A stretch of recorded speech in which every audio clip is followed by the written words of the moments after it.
Alors cette fois on va voir comment utiliser Epino pour préparer l'expulsion du bébé.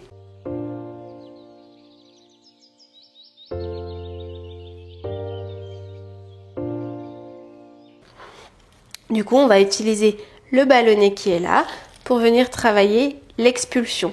Je veux pas que vous travailliez l'expulsion de n'importe quelle façon, je veux qu'on travaille une expulsion efficace qui soit peu délétère pour le périnée et qui vienne utiliser vos abdos de la bonne façon.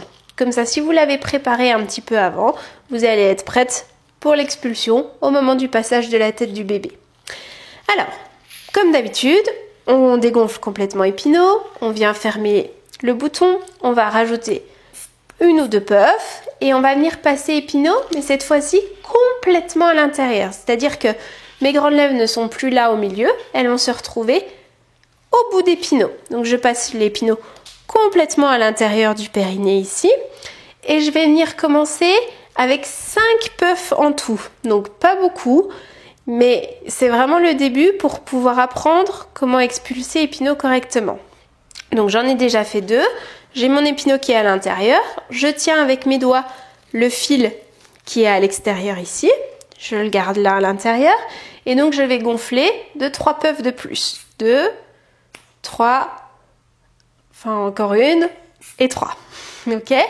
Donc ça fait mes 3 puffs. Je suis à 5. Quand je suis à 5, mon Epino n'est pas gonflé tant que ça. Mais c'est très important de commencer avec un petit ballon parce que sinon vous allez venir déchirer votre périnée avant même d'avoir commencé à avoir un véritable accouchement. Donc peu gonfler. Donc mon Epino est à l'intérieur. Je vais venir m'allonger de façon à être confortable dans cette position-là.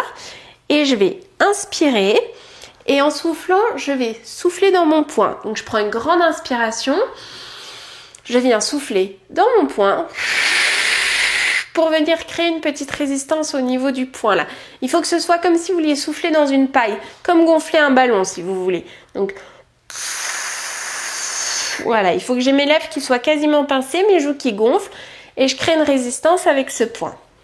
En créant une résistance en soufflant, je vais venir basculer mon bassin. Donc c'est comme les bascules du bassin qu'on avait fait en poussant sur les talons et en contractant les fesses dans les exercices précédents. Je viens donc pousser sur mes talons et basculer le bassin en même temps que je souffle. Cette bascule de bassin, l'expiration avec la résistance, vont venir contracter mes abdos de façon à m'aider à pousser Epino naturellement. Donc j'ai pas à pousser. Au départ, Epino ne va pas sortir tout seul, donc il va falloir l'aider en tirant la ficelle gentiment, légèrement, sans venir tirer trop fort. Il faut l'accompagner, ce ballonnet. Donc j'y vais, j'inspire, je prends une grande inspiration. Et en soufflant, bascule du bassin et je viens sortir Epino et le tirer légèrement avec ma main pour l'enlever complètement. Et je relâche. Ce mouvement-là, je vais le répéter 3 fois. Donc les 3 fois, la première fois je suis à 5 puffs, la deuxième fois je vais monter à 6 et la troisième fois à 7, mais pas plus. C'est-à-dire que chaque jour, je fais 5, 6 et 7. Et puis le lendemain, je vais faire 6, 7 et 8. Et ensuite 7, 8 et 9. Et ainsi de suite. D'accord? On n'augmente pas, on passe pas de 5 puffs à 15 puffs tout de suite. Ok? Donc on y va, on recommence. Donc là j'étais à 5 tout à l'heure. Maintenant je suis à 6 puffs. Donc je dégonfle complètement. Je mets une ou deux puffs. Je rentre Epino. Je rajoute mes 4 puffs qui manquent. 2, 3 et 4. Et je vais inspirer. Je souffle dans mon poing et en soufflant, je bascule le bassin en serrant les fesses et je vais accompagner la sortie d'Epino. Voilà, je le redégonfle complètement. Je remets une ou deux puffs. Tout à l'heure j'étais à 6, donc là je vais être à 7, donc il me reste 7 puffs à mettre. Je passe Epino complètement à l'intérieur. J'en rajoute 5. 1, 2, 3, 4 et 5. Et je vais inspirer, souffler, basculer mon bassin et accompagner la sortie d'Epino. Voilà.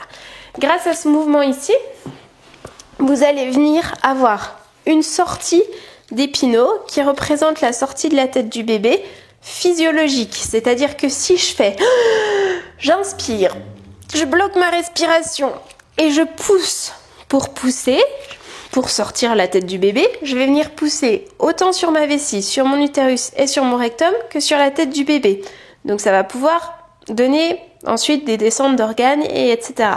Du coup là, vraiment, j'ai une poussée qui est physiologique, que je fais légère pour vraiment venir accompagner la tête du bébé, la pousser pour sortir, mais sans pousser n'importe comment. C'est une poussée qui est contrôlée, qui est corrigée. Donc ça, c'est vraiment très important à travailler. C'est comme le massage du périnée. À partir de 36 semaines, on le fait tous les jours. Si vous voyez que vous êtes à 15 puffs par exemple et que sur la deuxième expulsion, c'est un tout petit peu irrité et ça commence à saigner, vous arrêtez et vous recommencez le lendemain avec un nombre de puffs en dessous. C'est-à-dire que si vous étiez à 15 et que ça saignait, et ben le lendemain, on recommence à 14. Voilà.